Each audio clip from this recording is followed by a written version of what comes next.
Gaighat remand home मामले में Patna high court द्वारा स्वतः संज्ञान लेने के बाद सरकार की साख एक बार फिर दांव पर लग गई है। कोर्ट ने समाज कल्याण विभाग के एडिशनल चीफ सेक्रेटरी को प्रतिवादी बनाते हुए फौरन अपने स्तर से जांच करने का आदेश दिया है और यह सब पटना हाईकोर्ट के जुवेनाइल जस्टिस मॉनिटरिंग कमेटी की अनुशंसा पर किया गया है। लेकिन बड़ा सवाल यह है कि बालिका गृह में यह सब चल रहा था, इसकी जानकारी बालिका गृह पर नजर रखने वाली संस्था को क्यों नहीं? क्योंकि सुप्रीम कोर्ट के आदेश पर हाई कोर्ट से जिला कोर्ट तक और राजधानी से लेकर पंचायत स्तर तक के बच्चों और बच्चियों के राइट के लिए कमेटी गठित है, जिन्हें बच्चों और बच्चियों के अधिकार को संरक्षित करने का कानूनी अधिकार प्राप्त है। फिर भी यह धंधा रुक क्यों नहीं रहा? यह बड़ा सवाल।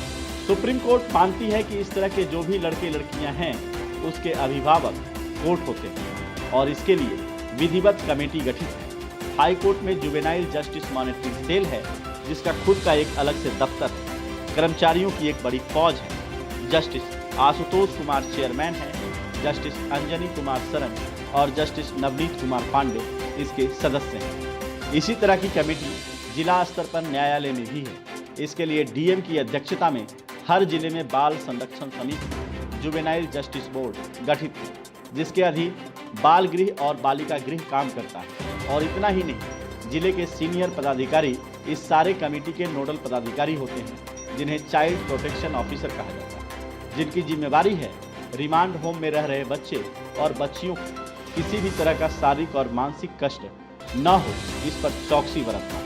इतना ही नहीं, जिला जज साहब का माह में 1-2 बार इस तरह के होम में जाकर बच्चे और बच्चियों का हाल जानना है।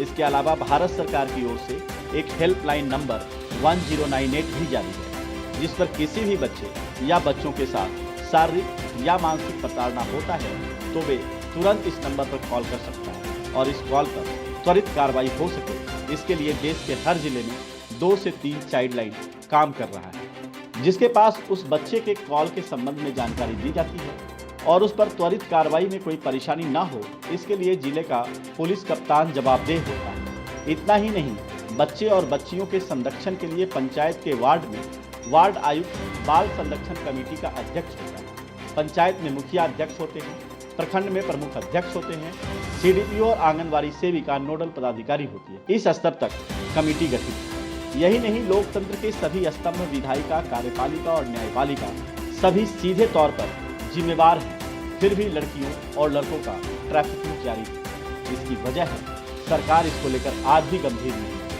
यूँ कहें तो सरकार के प्राथमिकता में यह विषय है ही नहीं, या फिर इस तरह के खेल में सरकार खुद शामिल है, इसलिए यह खेल चल रहा है। याद करिए, मुजफ्फरपुर बालिका गृह मामले में सुप्रीम कोर्ट के आदेश के बावजूद अभी तक उन आईएएस अधिकारियों पर कार्रवाई नहीं हुई, जिन पर बालिका गृह में हो रहे कृत्य को नजरअंदाज करने और ब्रजेश ठाकुर को संरक्षण देने का आरोप था। इस स्थिति में बालिका गृह में रहने वाली लड़कियां कैसे सुरक्षित रह पाएंगी? क्योंकि अधिकारियों को पता है सरकार मेरे साथ खड़ी है, या फिर सरकार इस मामले में इतनी लाचार है कि कुछ नहीं कर पाएगी। ऐसे में यह धंधा संस्थागत रूप लेगा। इसलिए न गायघाट रिमांड होम मामले में 24 घंटे के अंदर समाज कल्याण विभाग और पटना जिला प्रशासन clean chit. Bureau report, live India news, Patna.